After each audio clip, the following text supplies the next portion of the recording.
मौसम की बात करें तो मुल्क के मुख्तलिफ हिस्सों में प्री मानसून बारिशों ने तबाही मचा दी है। बारिश के बायस मुख्तलिफ हादसात में 13 अफराद जहां बहक 23 जख्मी हुए। बारिश से ज्यादा नुकसान खैबर पख्तूनख्वा, बलोचिस्तान और पंजाब में हुआ।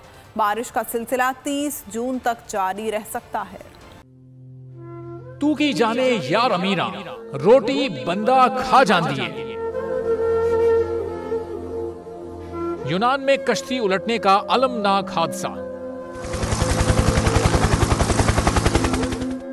उदास आंखें, चेहरों पर मायूसी, दिलों में अब भी प्यारों के बच जाने की आस।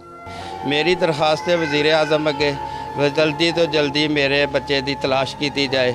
गम की इस घड़ी में बोल रहा अपनों के साथ, सहाफती फराइज को निभाते हुए पहुंचाई हर खबर अवाम तक। और यूनान में महाजरीन के जहाज को हादसे के बाद अब रेस्क्यू ऑपरेशन खत्म हो चुका है। 68% अवाम ने कश्ती हादसे की पल पल की खबर से जुड़े रहने के लिए देखा सिर्फ बोल न्यूज, क्योंकि बोल है पाकिस्तान का नंबर 1 न्यूज चैनल। सब्सक्राइब करें और बेल दबाएं ताकि कोई खबर रह न जाए।